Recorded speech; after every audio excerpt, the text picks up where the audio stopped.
This is the Obstacle Overcomer Podcast, dedicated to helping you overcome the obstacles that have been holding you back. My name is Nikki, and I'm a mother, author, empowerment speaker, singer, narrative changer, and obstacle overcomer. Each week, I'll be bringing you both the spiritual and practical tools that will empower you to overcome the challenges that you've been facing. You have the power to change the narrative of your life. You don't have to accept things as is. And always remember, obstacles are not barriers. They are stepping stones. So here's a question. I want each of you to give me one answer each. If there's a couple watching us right now that are in we're about to get engaged, we are engaged, we haven't gotten married stage. Sarah, you tell me one question that you either asked and are glad that you asked, or in retrospect, wish you would have asked. And William, the same will go for you. Okay, go. What I wish I would have asked is, I think you probably know this one. Yeah. I don't know if you do or not. What sexually did he expect in his wife? Good one. High five in the air. Yes. I did not ask that because I was like, well, he gonna want it all the time, and I was ready. That didn't happen. Trip to okay, I'm sorry. Yes. I told you we were separated. We had a gap. I was trying to. I wish I would have asked that. Like, what are your expectations sexually, and what do you think you need? I think that's a question I should have asked instead of assuming, because you think once you get married, it's like, woo! Literally. But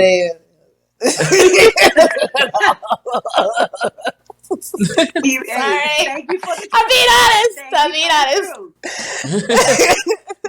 Mine's, and I guess it's hard for me to put it in question form. Mine's was more, and I guess the only way I could put it in question form would be, how do you want me to listen to you? Because that was the biggest issue. Our first, kiss him for me. That is like, you need a whole course on that. Go ahead. Yes. A whole course. Yeah, I missed that. I missed that lesson. Yeah. I didn't know I had to, had to listen. I had to listen. And it wasn't always going to be verbal. It was going to be a lot of nonverbal cues that I need to be paid attention to. Yes. So I wish I did ask that. That's good, y'all. Both of you have really presented questions that a lot of people automatically assume they know how to do. I know how to listen. Right. I've been listening my whole life.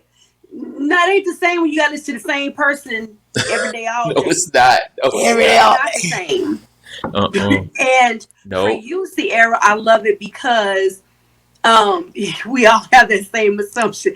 Oh, but when we get married, I don't care if you already having sex before marriage. Okay. When we get married, it's about to be on and pop. Like hot butter popcorn. Hot butter popcorn.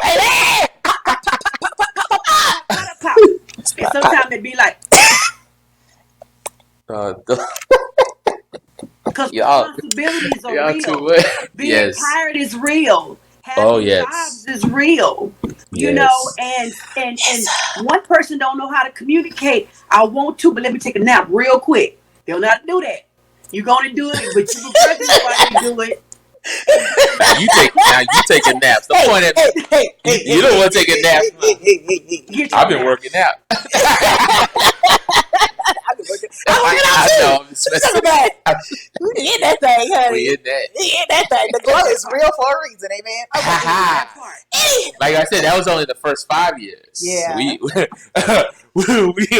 upgraded. Yes. Oh God! Don't make y'all gonna sit here and act like I don't have my business. Just tag team. Once again, this interview will be cut short.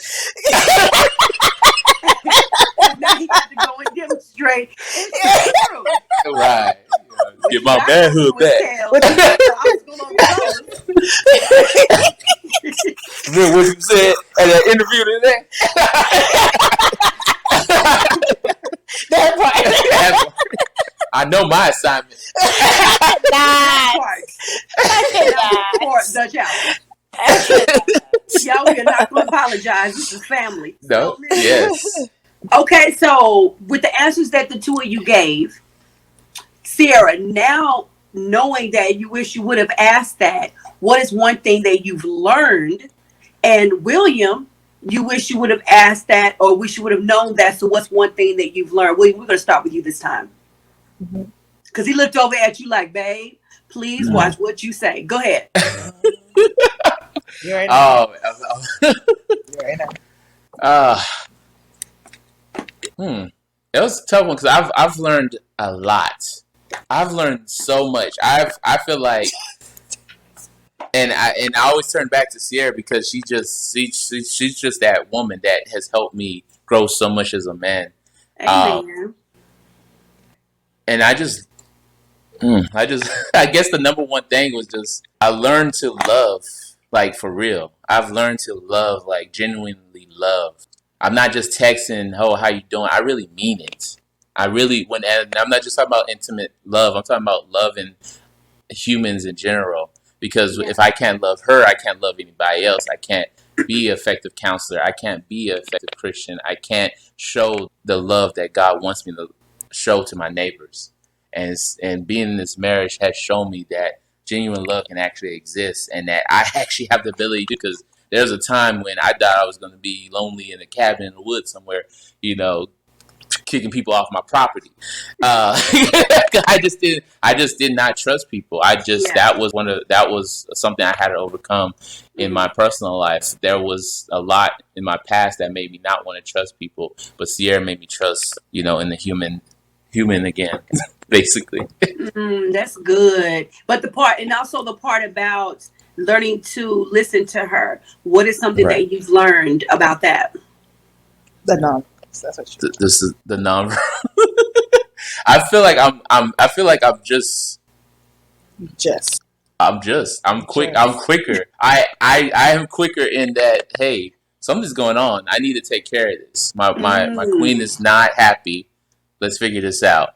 And what also is that I need to communicate. I need to actually talk. I need to. All right. Now that you aren't happy. What are we not happy about? Let's figure this out together. I'm not in this alone. Not alone at all. And Cierra, now on this side, you wish you would have talked about sex more prior to. What have you learned? It's one thing. So I'm the more assertive one sexually, and it's one thing to be assertive about it, but it's also more important to listen to or figure out what your spouse really needs and why. Whatever is not happening, why is it not happening? And really ask those questions and have those uncomfortable conversations. Will save a lot of your time. One thing I will say, William didn't know how to articulate how he felt because he never had to have these conversations, right? So it was difficult for him to figure out like what he needed versus what I was like, look. I'm pulling. And he's like, oh my God. It's like, we're both doing this. But I'm trying to come to him and he's like, Right. So I was chasing you for a minute. Because one thing I felt to mention was that Cierra was my first for everything.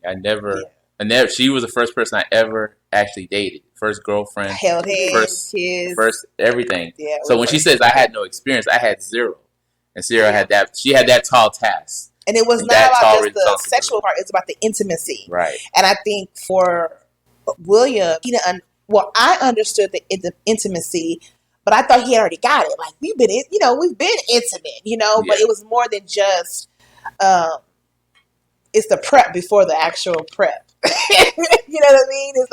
It's the feeling each other out before you even get to the hug or to the kiss. It's those little intimate, text or those intimate conversations to spark the fire within. To make it love to your mind and your heart first. You better. There you go. There you go. You better. We thought that because we sparked each other's intellect, that was enough. But it was more past that. It was more than just the, oh, you're so smart. Oh, I love when you talk about da. You know, it was more than just that. And the problem solving of life and the figuring things out. That is, as you grow, you learn. So yeah, that's for that part. And then you asked another question. What have I learned? Yeah. How to be intentional about the appreciation of your spouse. Oh. So I would say I love William. I would say I appreciate you. And we even say thank you to this day. If Will brings me a bottle of water or if I bring him something, we still say thank you. It's not an expected thing. It's still, I appreciate you. Even the thank yous are, I think that even brings us closer. Because you know that it's not I'm demanding this from you. It's not an expected thing. It's, I still appreciate what you bring to the table. Not taking it for granted. Exactly. And so I think showing appreciation, telling appreciation, and also really looking at your spouse and telling them what you like about them. I think that's so important. I think in the past 3 years, we've done that intentionally. And then we also had the uncomfortable conversation of what I'm not liking right now, or what I'm not feeling right now about you. And a lot of people in marriages don't want to have that uncomfortable conversation because it makes you very vulnerable. And for us, I'd rather us be vulnerable with one another so that we can grow and get past it versus, I don't know. And for me, that was a big thing to show my weakness. I never wanted Will to see. He already saw me. You know, we didn't want to show each other's weakness. We were like, we're strong people, we're strong. But we have a lot of weaknesses now that we have exposed to one another. And in our weaknesses, we are very strong now because we can lean on one another with those weaknesses versus hide them from one another. Which makes you want to pull away because you're hiding versus just say, this is what I'm not, I just can't right now. Or this is not, I'm not feeling this right now. So that, really has allowed us to draw closer together in our marriage in the past couple of years. So being honest with your vulnerabilities actually makes you closer. Yes. I love that. So I have a question for the two of you. Have either one of you had to deal with your own personal insecurity? And if so, how did the other one deal with it and help them go through it? Well, I technically wanted to ask you, Cierra, but I feel like I want to ask you both on this one. But go ahead. So for both of us, it's going on right now. It's currently going on right now. So if you follow our Instagram or our Facebook or our personal pages, you'll see that we are on a weight loss journey, and it took us a long time to realize you getting big. Your knees hurt. You need to slow down. Yes. And so, and thank God caught us before any type of diagnosis, any type of extreme situation happening. Had to step in, Hello. Yeah, and part. So yes, and so with that, our big insecurity, a lot of our insecurities. Within ourselves, we tried to fix with food over the past years, and now we're having to face them, especially because we're on social media. We're having to face them like this, like it's right in our faces. It's like, ooh, did I really feel that about that? Ooh, I didn't realize I felt that about that situation or that person, or so it's making us really face our insecurities, and I think. Before, I would not knowing it, I would belittle his insecurities. Like, that ain't nothing. You good? You can get it. You good? Versus, well, what do you really mean about that? Well, how does that really make you feel? Asking those questions versus, oh, you got it. You be good. God got you. You good? Like we all say, God got you good. But it was more like, well, I'm his wife. I got him too, right? I got you, right? So I should be like trying to figure out more. And I think for me, for Will's insecurities, or even for my insecurities, I think now we're more open to facing them together versus hiding from them. Right. And that's the big thing with the social media. Without even knowing, you just created, 20, 30, 40, 50, 100 accountability, if I walk outside the door and go grab a cheeseburger, having to run into somebody, now I'm like, oh yeah, That I ain't do the Pleasant Daniel Love. fast. Right? That ain't no vegan. Right? That ain't no vegetables. My coworkers don't play now. They were like, wait That a ain't minute, no vegan. Yeah. did you just say, So that was a part of me where it's like, Exactly. there was a part of me as a man, like, I didn't want that. I wanted to still be like, man, if I want to go to the bar or something, act stupid, I want to, but so I did draw back a little bit. If you even look at our history, we started Pleasant Love actually 2017, and we stopped a little bit because I was just like, okay, now I gotta actually, stick to my word. I have integrity, and I I wasn't ready for that. I wasn't ready for integrity. I wasn't ready for that integrity. So that definitely going through this journey has helped me accept that. Like I have to be true to my word. If I say I'm a man of God, I am a man of God. And if I'm on Daniel's fast, I'm on Daniel's fast. I'm a vegan. I'm trying to lose weight. I'm trying to fit into the shirt. You're going to watch me change. You're going to watch me transform. So that's a little tough. There are even moments where even now, it's like we turn that camera on. Do we even want to release this? Because now we just said this. Now it has to be true. Right. It was tough. Wow. I hope it answers your question. Absolutely you did. Because initially what I was going to ask you, Cierra, was as a woman, as a wife, have you had an insecurity that either developed being married or that heightened because you're married? Excuse me. And how did you deal with it? Because I feel like a wife needs to hear that right now. And then I wanted to ask William, how has he helped you through it? But I felt being led to ask you guys together first. So you're still welcome to answer that question if you'd like. Individually. I think I answered the question in the previous question you asked about my weaknesses. It'd be my weight. It'd be my literacy, because I hate to read. Oh. I hate to read. I'm about to say you can read, baby. I can read, but I hate reading. And he is a genius. He can read my biology book and tell you everything in the biology book. Whereas I have to read it, highlight it, write it 15 billion times, and to get it, you know what I mean? And so for me, I think while being married,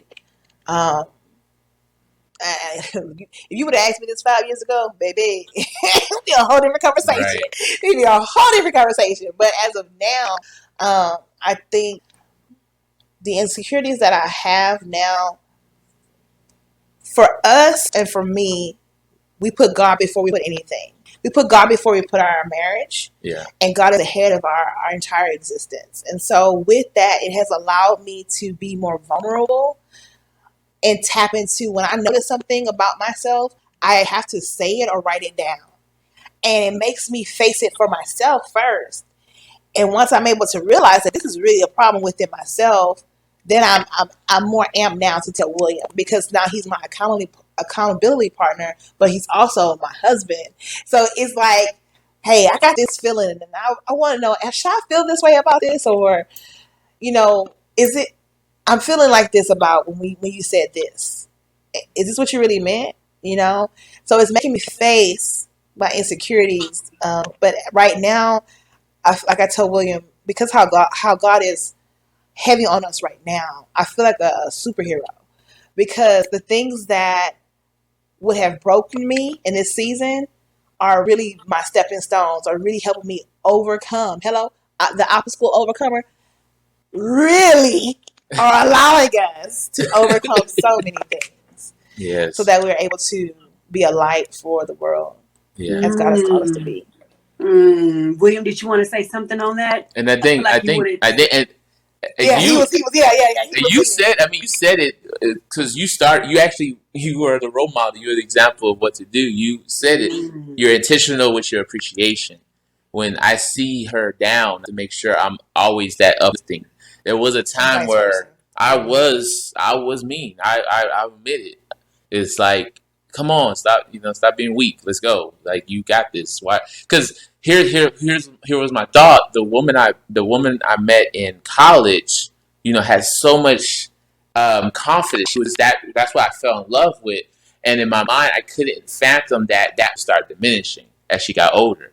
I was like, "What? You still fine? Like, what's the big deal? Like, That's the why are you whole tripping?" mess, though, William. Stay Yeah. there. That's the message. Stay there. I was like, "Why are you tripping? Like, you still fine? Like, come on." And she was like, "Is this? I got the first time I got that question. Is this? This dress? Does this dress look right on me?" I'm like, "What do you mean this is dress? Who cares? Let's go." And I had to get back to, nah. She needs me. She needs my support. She needs my uplifting. Yes, baby, you look fine. Yes, pick those shoes. No, those shoes over that shoe. That earring over that earring. All right, baby, let's go. You got this. Look at her dead in the eye. Like, I was her cheerleader. I had to become her cheerleader immediately, and I had to accept that. It's and that's what marriage. That's why people don't understand how much work is in marriage, because those small little things. Even when she was talking about thank you, like, just say thank you to your partner. You forget that because you've been married for 25 years. No, it's the same thing. It's attention. It's intentional in every action you do, from checking her eyebrows to saying thank you. You have to make sure that you do what you have to do to make sure that they know that you're always there for them in every aspect of their journey. And for me, that's what I did. Non-unbeknownst to me, that's why I felt weak, because I was like, I don't need my husband to tell me I'm all that in a bag of chips. But I noticed that I didn't feel like he was attracted to me as we were growing in our marriage. Plus, I was gaining weight. We both were gaining weight, so I did not feel like I was the hotness as I was when I was in college. Right. But he didn't see it that way, because he was like, "We're just gonna be big," and I'm like, "No, we not." I was always comfortable with my skin. Yes, we both was comfortable with our realize skin, but honey, it was like to a point where it was like, no, this is not comfortable, right? Especially sexual. But that's a whole nother conversation for a whole nother day. That's okay. Say that. So in that conversation, I want to go back to it, because, man, William, that was a whole message. Now, even though she was the confident boo that you fell in love with and all of that, now she has a husband. And there's this part in our brain and our hearts and mind is we got to always keep your attention, your interest, your desire. Y'all get comfortable. You don't tell her she pretty as much. She don't hear she fine as much. Not too many more pats on the back like it used to be. On the butt, excuse me. Like it used to be. Those flowers get less and less. You are the apple of my eye, gets less and less. So what begins to happen, it's not your fault. But what is a contributor to it is the fact that if you're not saying it, maybe he doesn't feel it. Exactly. Especially if, and I'm going to give all the brothers out there these nuggets, y'all better grab them. I'm in my book too, though. But especially there you go. If y'all are out somewhere and your head do this, and it's not your wife that is doing it too. Or you're watching something on TV and you sit up a little bit, or be like, ding, and it's not your wife, right? So, because it's, in the beginning years, man, baby, girl, you can't go out the house looking like that. You get all that. Once you get married, be like, baby, come on. Girl, you take forever. Yep, that's it. So, when you recognize that I have to help her, there were two things that I heard. That is why teamwork is so important. And that's why the power of agreement is important. If I'm having this issue and I present it to you, you come into agreement to help me with it by doing your part. Not getting that attitude because you don't get it.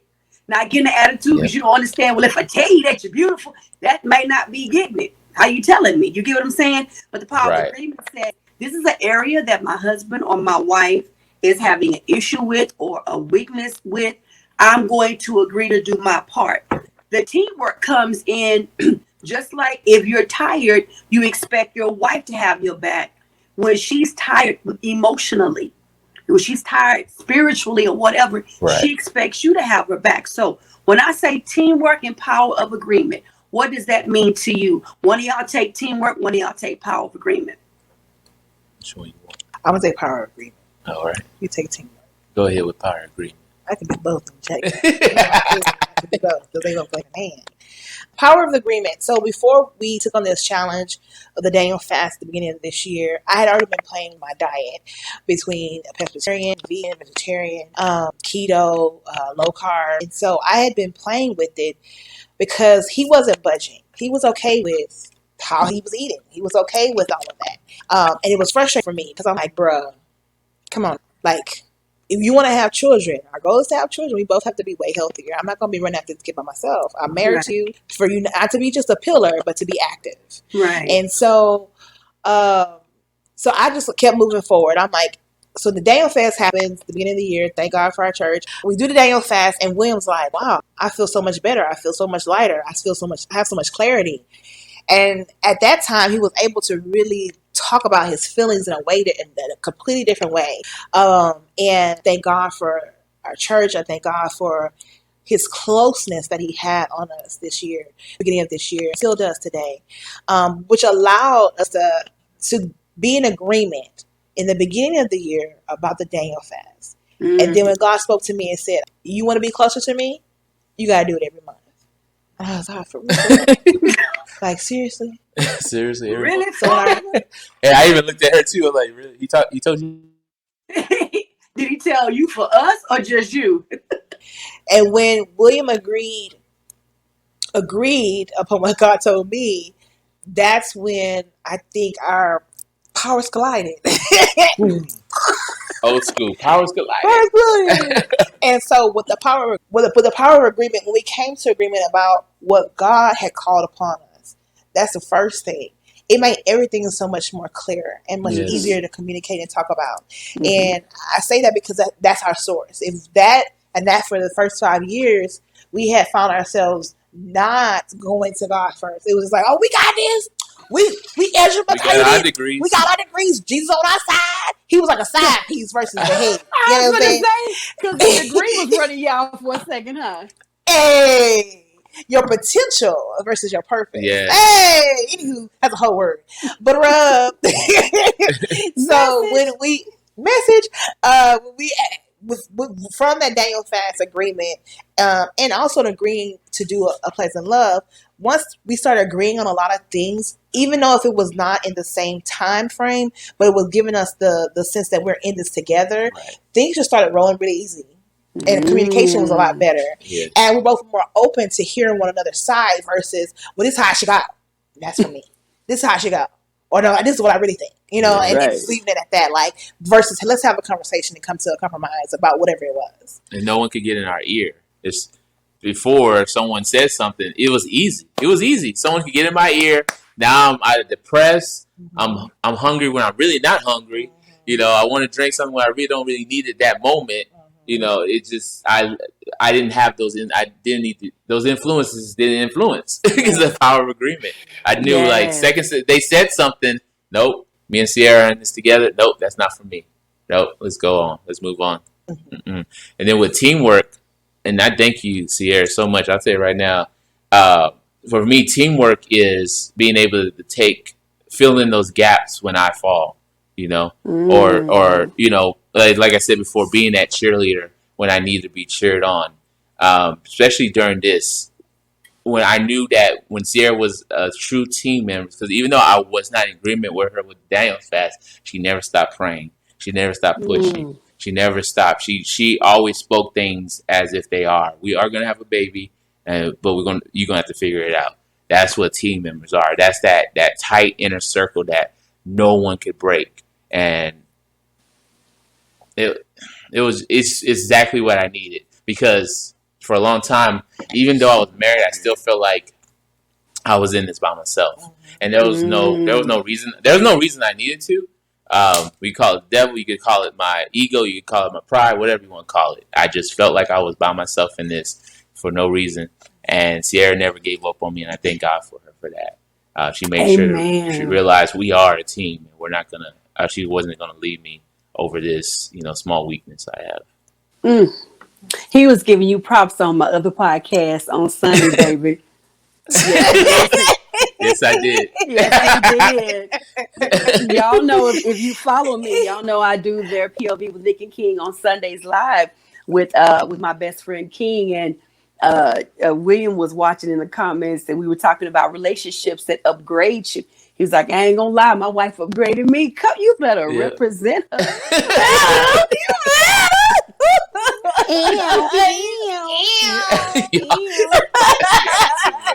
Okay, so I want to ask you guys this question.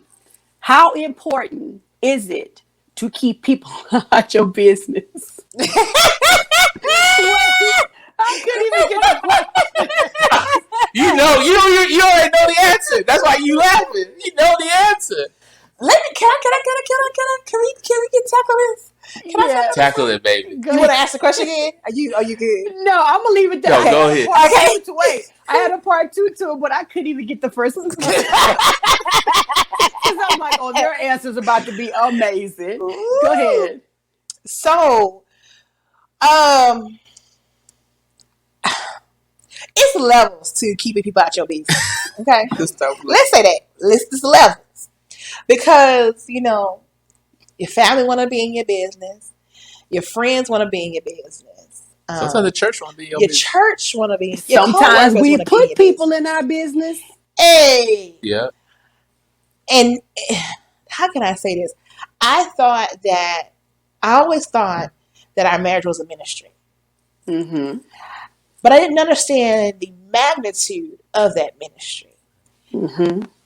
And with that comes a responsibility that between you and your husband, that some of the intimate conversations that you have really don't need to be told to anybody else, but between you and him, because you are each other's protection, right?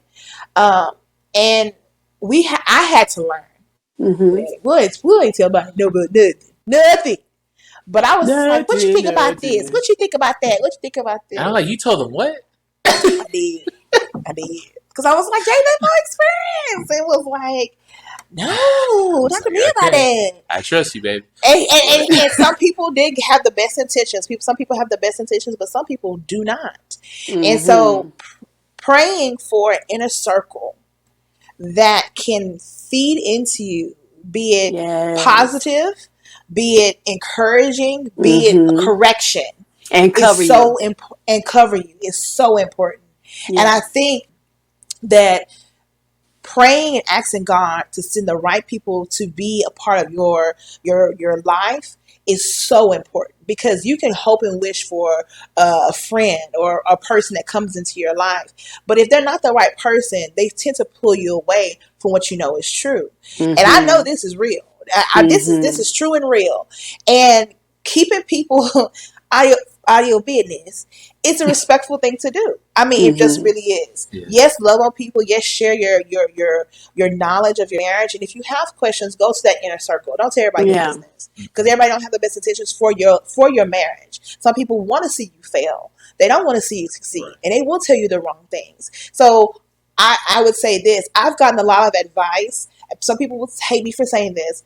I've got a lot of advice from either single women or divorced or widowed women, because they can look back and say, I wish I would have done this, or hey, baby girl, what you doing right now is going to ruin your relationship. And most people are like, no, you need to talk to married people. You need to talk to married people. Well, what we find out as we've been married is that we talk to other married people and they give us fluff because you feel like you're in competition with me. We're not in competition. No, I need to know, how did you get through this situation? Because I'm having trouble. Yeah, like, and being more humble about like what's going on. Some people are not able to hear you. Like, well, y'all got it figured out. I'm asking you a question for a reason. You know what, Sierra, though? You know what I learned? Sometimes that's all they can give you because they really don't know. Exactly. I don't care how I look on the outside. They really don't know. They really have no idea. Exactly. Yeah. You're right. You're right. Did I answer that right? No, you did. Okay. You did. You took everything. I got nothing to add. That's exactly that was a struggle for us. That was a struggle for us. It was a struggle for us. I mean, the only thing I would say is I was on the extreme where I didn't tell anybody anything. So that's probably where people thought that we had it all together, because they're like, "Oh, what's going on? Man, we good. We perfect. We're like, nah, we Gucci. Sometimes we Gucci. So there's a sense. There has to still be a sense of, I don't want them in my business, but they have to know that this is real. That because if they want to be married, if they're in a marriage, or they're even going through a divorce, sometimes they need to hear, okay, they look like they're perfect, but they're struggling now. Now what's up? Can you give me some advice? So, and that's the part that your marriage is a ministry, and you Right. have to ask God who and when to share those things with about your marriage, because you never know who you could be blessing with your testimony, or with the realization of, yo, my wife is feeling like this, man. Do you know how I can help her? Or like, hey, my Right. husband's dealing with this. Do you have any insight? And ask God to send those people to you, or you to go to those people, so that you get the best advice or direction to better your relationship. yes. So that's the Facts. balance of keeping people out your business, but also allow people to see you as a real Real person. Like, you have Facts. real struggles. And that's the thing that I think that me and Will are different from other people, that like, girl, you gotta keep everybody at your business. Is for us, people see us as, we don't got no problems. It's like, yes, we do. We'll talk about Right. And we'll talk about it now, you know? Right. Just having wisdom and knowing when to release And how to say information it, and how to say it is what we struggle with. But we're getting better. Yes. Definitely. Yes. Yes. I love it. Y'all said there's levels to it, and there are levels, and you cannot be naked and vulnerable in front of everybody. There are certain Right. things you do have to say, God, bring the laborers, bring the people, bring the friends that we can share, because some things are incredibly intimate and deep, and you want Intimate. real, true, godly counsel. Yes. You really want, you don't want Yes. nobody coming out their feelings with no answers, because you might end Exactly. up in divorce court. Man, if Hello. I was you, I would, man, bump. No, I Right. don't need to know what you would do if you was me. I want to know what did God tell you to do, or what is He instructing you to give to me. So I love that, Right. but I also love that Will has opened up enough that he will share, because that's dangerous too. That you're so Right. close, you won't reach out for help. So I Right. love the wisdom in that. Y'all, how important is God in y'all relationship? William, start with you. Go ahead. We are a perfect example of what happens when you don't have God. And so, like we said, our first 5 years. And your degree is your God. Yeah, your It's your degree, degrees. it's your- Like she your said, money is we were your focused God. on our potential, but not our purpose, and that's where we definitely was on unstable foundation. I always equate it to just being itchy. Like this first 5 years, it just felt like it was really uncomfortable. It is like, I'm married, I love her, but everything was just such a blur. It was just like that 5 years could have been so much better if we would have made sure God was center of it. Like you said, the influences. Go ahead, babe. And the reason God just gave it to me. The reason why I feel like I think, and God has His timing for everything, but I think because the premarital counseling did not show us anything different, we thought that we had it all together. Yeah. And that's why premarital counseling by the right people or group or organization is so important, because it allows you to have different conversations in a different way, which will show you things in your marriage or what you're thinking about your marriage prior to, so that as you're evolving, as you're going through it, because I really think we just thought we had it all together, when in actuality we were just trash. It's a whole garbage for me. It's garbage, whole garbage. Just Okay? a piece of loose leaf Just paper like in the just wind. flying around. Like, You know, we got it. You just And handle the you situation ain't when got it came. squat. Yeah. You ain't got squat. Wow. But yeah, I'm sorry to interrupt. No, you're but fine. yeah, You said exactly. You're right, and we're not going to completely blame it, but still, it would have helped if we basically had like a marriage starter kit and with the right people, because it just we needed it. We had examples, and the fluffs was just flying. It was just fluff. It was like, oh yeah, the 1 and 1 makes 2. Like, what does that even mean? Like, give it like I need a real story now. So it's definitely important, and now that we made sure that we put God first, it's just like making sure we talk to Daddy first. Like, all right, Dad, like and then when we actually get on the journey and when we take part in the action, it just feels so easy. That agreement, that power agreement you're talking about, that power agreement between you, me, and God, and nothing can stop it. And like I said, all those influences. I remember back, I used to, that first 5 years, I used to live a lot of, there were many days where I just felt, and I'll be real with you, felt some sense of regret. I'm a man. Like, what did I just do? I just married someone. Now I'm stuck. Everyone keeps talking about the ball and chain. Like, I didn't want that. I didn't want to have that in my head, my subconscious. But And that's what I felt. It was just, and now that we put God in that center, everything just feels more clear. There's the vision is there. We wrote it down and made it plain. Now we know what this is about, and I thank God that we came to that realization, sooner than later. So I don't know what was about to juggle the news. But I will say this: when you said how important is God in our relationship, I want to say this individually. Okay, we're married, right? But individually, we have to have a relationship with God. Yes. That part. And yes, what we thought was, okay, God is up here, so we good. We can just float around, do what we want to do.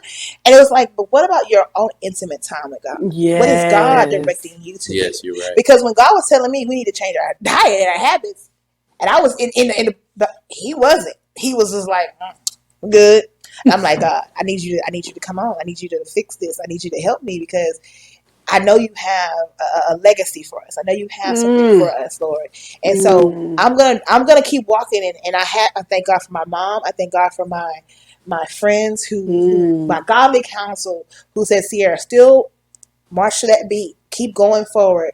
He will come on. He will see the vision. Yeah. God will give him the vision, and he did. And I stayed the course with God individually to ensure that my relationship with God, that I was doing what God's will in my life before our lives. And God just manifested that thing out all by himself. Not I, but he did. Because without him, we would not be on this with you, this podcast. We would not have a YouTube channel. We wouldn't be on this progression of being healthier, being better us. And so God is the center of each one of our lives, but then together he is the center of everything we do. Ooh, the center, the head, the foundation, it's all of that for me. All of that. Y'all, do y'all think we can coerce the Pleasants into doing a part 2 and staying with us a little bit longer since I asked y'all in front of everybody? Yeah. I sure. Let's go. Look, we looking over to the side like, baby. I just hope our headphones stay. They should be good. They should be good. You work out longer than that. Yep. Yeah. All right, so we are excited because we're going to come back with part 2. So make sure you tune in for part 2 because we're going to get into a lot of fun stuff. We're going to dig so deep. We're going to ask all kind of questions. And as y'all can see, they are so fun, so amazing. So come on.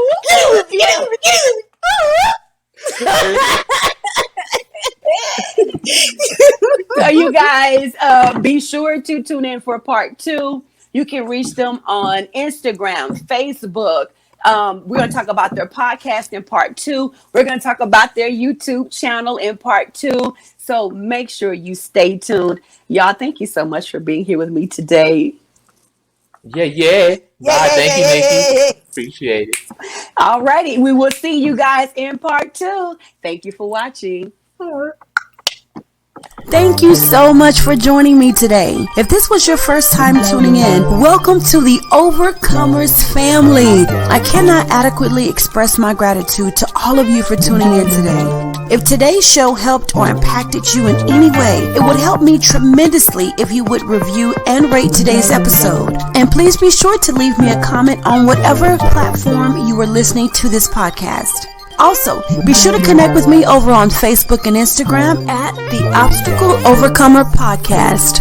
And if you go ahead and hit that subscribe button, you will be notified every time there's a new episode available. And don't forget that sharing is caring. So please go ahead and tell a friend and share this with your loved one, because this will help me to reach those who really need a word to empower their lives.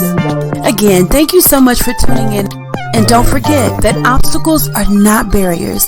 They are stepping stones. Talk to you next week.